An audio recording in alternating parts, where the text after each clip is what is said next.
What is happening, y'all? Cowboy here. In today's video, I wanted to talk about picking up ability books as early as possible in AC Valhalla. So as opposed to the previous Assassin's Creed games where we would just spend all of our points into a skill tree and pick up all the different abilities that we'd use and spend adrenaline on, now our skill tree focuses around things that more just happen in combat, so more like talents, if you will, and our actual abilities are found throughout the world in the form of books. So to give a better idea of what I'm talking about, as you travel the world, you'll notice little gold glows all over the place. The bigger gold glows are one of three things. Either they're going to be an ability book, such as what we see right here, they're going to be resources, or they're going to be an armor piece, either armor or weapon when you see this icon. But picking up these ability books is what is going to unlock all of your abilities. Now, some of them are going to be tied behind story progression, such as this one. I can't access this until I do the assault on Gustau Castle. But despite that, a majority of them we can actually get really early in the game, 18 of 22 in particular. Now, when I say early in the game, just to give a little bit of context here, I've just now wrapped up the chain quest for Leicestershire. So this is one of the very first chains that you get in England. As you can see, suggested power 20. Just doing that and exploring the world, I'm up to suggested power 62. But despite that, I was able to travel the entire world, going to regions that were, power 250 or 190 or whatever, and pick up all of these ability books. Now, the easiest way to do this is going to be just bumping the difficulty down to easy, bumping the stealth difficulty down to easy, and then literally just walking up and taking these books. You can, walk circles around enemies while the difficulty is on easy. While that may seem a little bit cheesy getting all of your abilities early, personally, I found myself enjoying the game a lot more after I had a chance to pick up a couple of things, like Harpoon, for example. Once I had Harpoon, I was going off and using this every single chance I got. So the focus of this video, we're going to be talking about where to find the first ability book for everything that we can get at this point in the tree.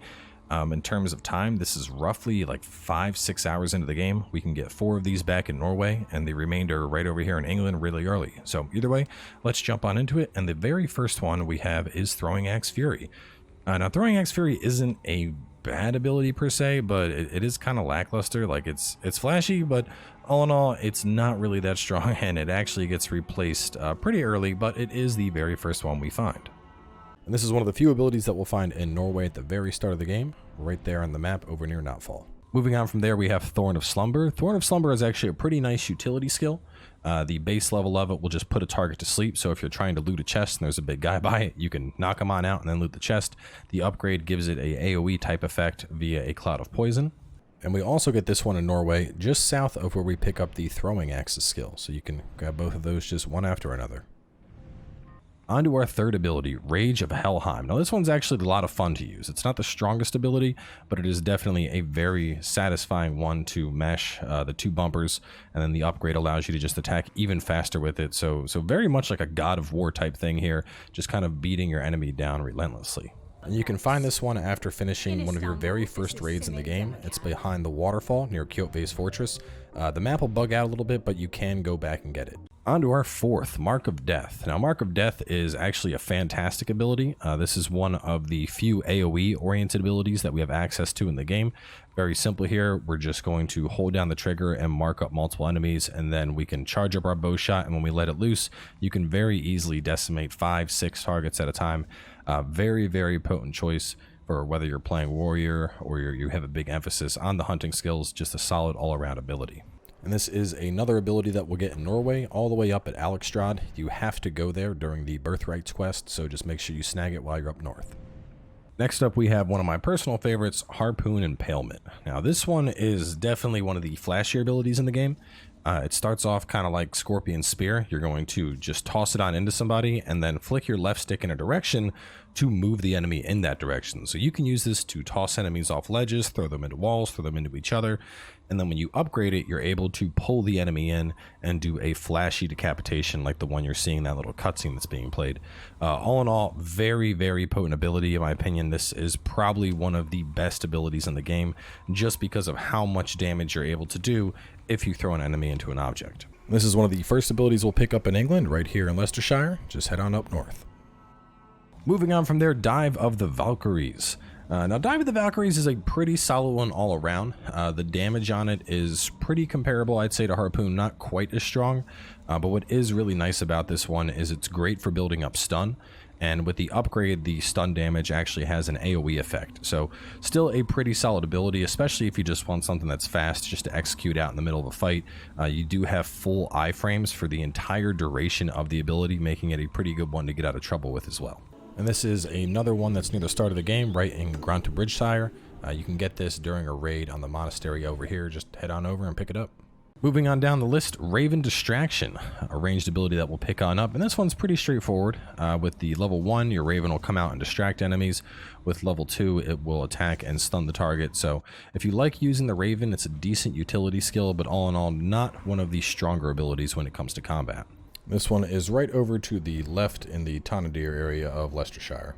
Next up, we have Piercing Shot, and if you were a fan of Arrow of Artemis in AC Odyssey, you'll feel right at home with this ability.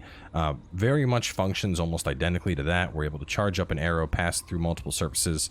The upgrade to it allows us to do a damage multiplier as we pass through and hit multiple enemies. But one thing I do want to point out with the Piercing Shot is, while you'd think you'd be able to hit anything with it, you unfortunately cannot go through doors and break barricades with it. You're still going to need to have a clear shot to hit barricading objects. You can't just cheese them with Piercing Shot. Something to keep in mind, but regardless of that, still a pretty solid go-to ability. And this is another one in the Leicestershire region over at the Temple Borough Fort. Moving on down, Focus of the Nornir. Now this one is probably one of the most powerful ranged abilities in the game. Basically you get a matrix slow time and you just riddle off one arrow after another as long as you have the stamina to continue doing so. The upgrade allows your damage to ramp up as you kill enemies while the ability is active. All in all, just very, very powerful, especially in situations where whether you're fighting multiple enemies or you just want to rapidly headshot one guy over and over and over while he can't move. Very, very solid choice. But I do want to point out that the tomb you get this from is actually tied to a main story progression quest. It's really, really early on in the game. So just something to keep in mind. You know, you're going to have to play about 4 to 5 hours to get to the point where you can pick this one on up. Without spoiling too much, this is also in the Leicestershire area down in the corner in a tomb. Continuing on down the list, another one of my favorites, the Rush and Bash. Now, Rush and Bash is basically a battering ram version of the Helheim Rage. Instead of jumping on top of the enemy and punching them, we're literally just going to bash them on into the wall. And what's great about this is it does a ton of slam damage. It does damage that's actually pretty comparable to the damage we do with the Harpoon. And what's even better about this is if you get the upgrade to it, as you can see in the cutscene there, very flashy follow-up execution where we're going to jump back and throw on out a hatchet, decapitating the enemy. All in all, just a very solid ability, good damage, good stun damage. You can yeet enemies off ledges with it. Definitely a solid choice. This one is over in Bridgeshire by Ravenburg. Next up, we have an ability that I would consider to be a core ability, almost regardless of your playstyle, and that is the Incendiary Powder Trap. Now, this is basically an explosive arrow, and what is so great about this is any time that you go into an area where you need to find an explosive to open on up a wall, or you can see things that are stacked and you need to go around and try to find one of those canisters to blow it open, you can just use Incendiary Powder Trap instead and it'll instantly set it off. So very, very potent utility ability for helping you to get those armor pieces and other books and things anytime you run into a destructible wall. And on top of that, it's actually pretty freaking potent in combat, being able to do a large explosion and light enemies on fire. And this is the final book we'll pick up in the Bridgeshire area, right on over by Walden. Continuing down our list, we finally have one for the assassination fans, and that is Blinding Rush. Now, Blinding Rush initially doesn't work all that well. It basically allows you to run up on a single enemy undetected and get off a free assassination, so kind of just weaving your way through crowds. Think of it like you're the Flash.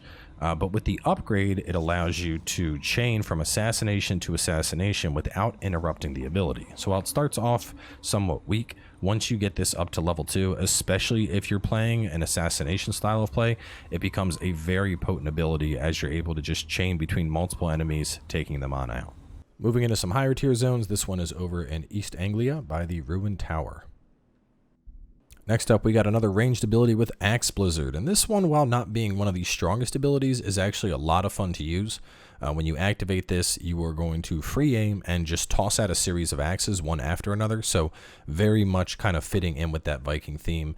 Really fun ability to use all around, even if it's not as powerful as some of the other ranged abilities that take full advantage of the strength of your bow, but honestly, I prefer this to Throwing Axe Fury, so definitely a fun one to pick on up.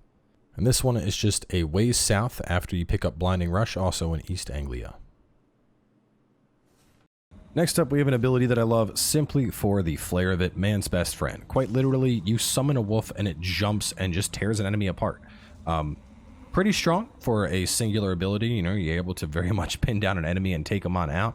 And honestly, an ability that just really feels good in this kind of game. It just, you know, some abilities just fit, and this is one of them. Continuing with the level increases, this one is over in Oxenfordshire, so a good bit south from where you start.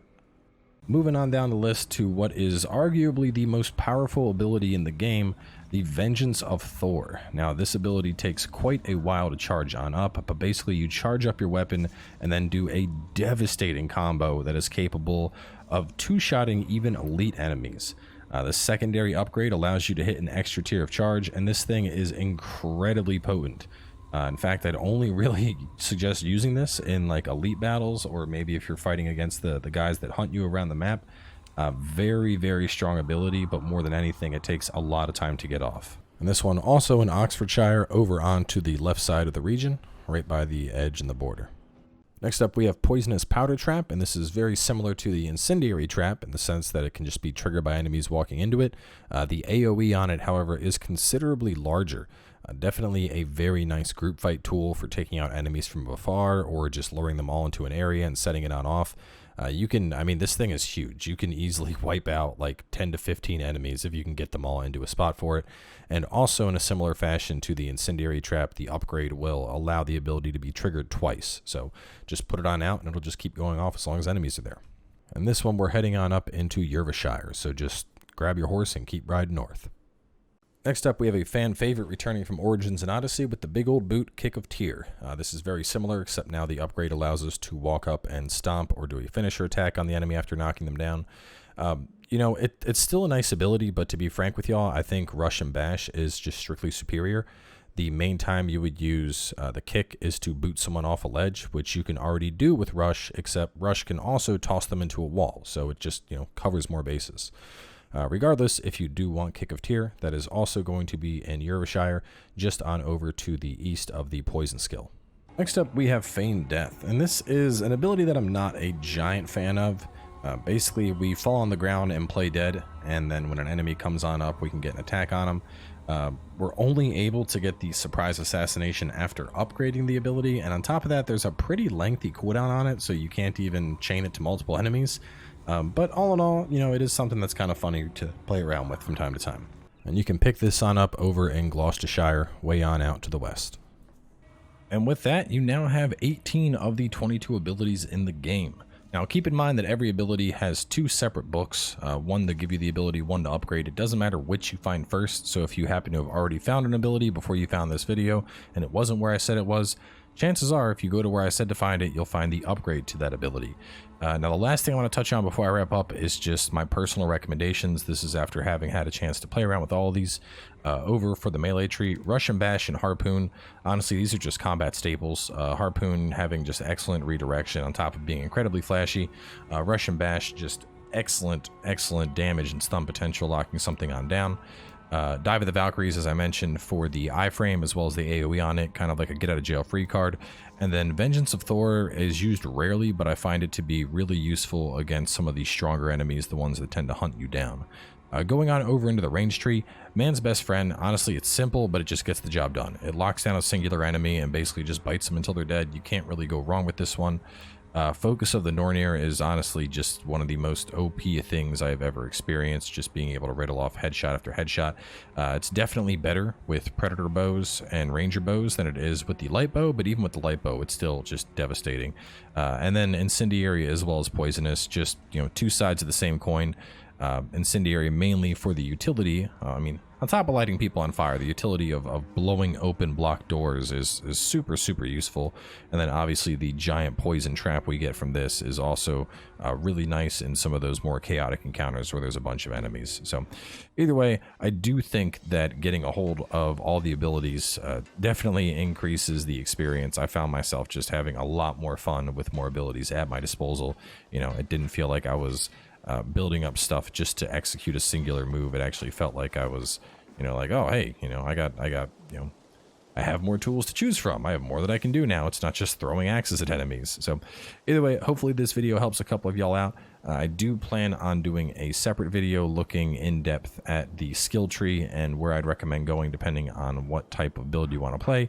But I want to have a chance to practice with the range stuff as well as the assassin stuff before I get that covered. So either way, thanks for tuning on in. Hopefully this helps a couple of y'all, and I'll catch you guys next time.